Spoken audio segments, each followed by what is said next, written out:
Katikkiro wa Buganda munnamateeka Charles Peter Mayiga awadde bannakibiina kya National Unity Platform amagezi okukoma okwerumaaluma ng'obwana bw'enjala nga bwe baba bafunyemu obutakkaanya batuule balondoole ensonga zaabwe mu kifo ky'okuzaanika mu lujjudde. Buli asobya tebattamutte, buli asobya battamutte. Mulina okubiteeka mu nkola.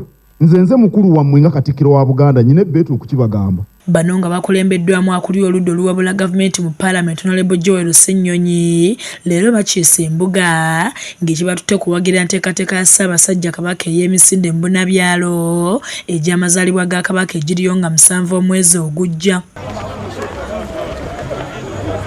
Zigenze okuwera ssaawa 5 ez'enkya nga Wankaaki wa Bulanga akwatiridde bannakibiina kya NUP abadde banekaanekanya mu kkala emmyufu ekiwaliriza abasirikale abakuuma ku Bulange okuggala Wankaaki olw'ensindikagano ebadde esusse.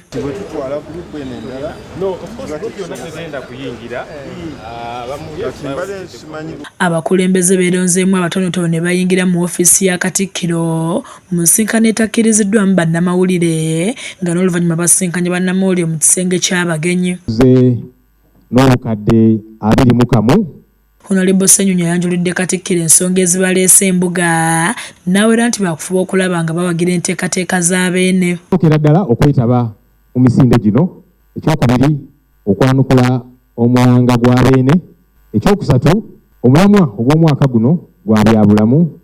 Minisita w'abavubuka mu Bwakabaka bwa Buganda Oweekitiibwa Robert Sserwanga asiimye banna NUP olw'okufaayo ennyo eri enteekateeka za Ssaabasajja. Owulira eddoboozi kiki Ssaabasajja ky'agamba ate ddi. Katikkiro Mayiga bano abakalaatidde okukuuma omu kuba bonna bannayuganda nga bannyonnyodde ensonga ezikola obukulembeze obulungi era obw'emirembe. Ebyobufuzi si muzannyo ng'ebyobufuzi ebibi bitta amawanga ne bitta n'abantu.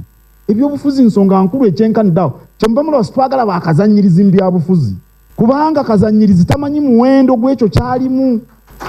Twagala abatwala ebyobufuzi nti mulimu gwa buvunaanyizibwa ogukuza oguzimba oba ogutta eggwanga naye byonna byetooloolera ku ddembe ly'obuntu.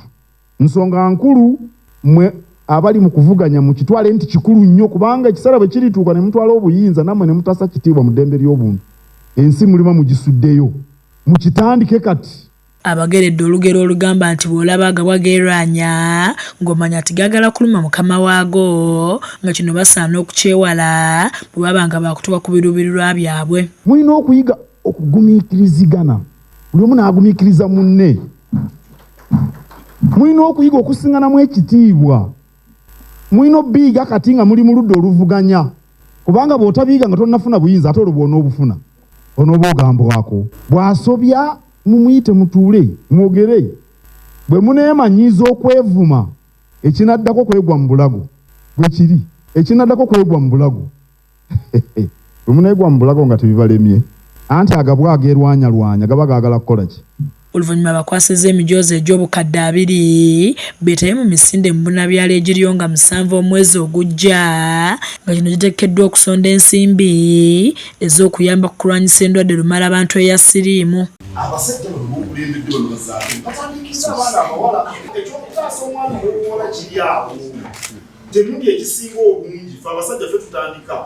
Kizza Peter yakusakidde eggulire lino ku lwa KSTV agaleero. Nzo okubeera mu n'ensonga olumu ezitwawula ze tutayinza kubuusa maaso naddala we ziba nga za byanfuna by'abantu bye bakutteko. Abantu abatukulembera n'abalala bonna betukulembera okulaba nti wonna wonna we tusobye batuwabule ate naffe we tuli ready okubeera nga tukulembera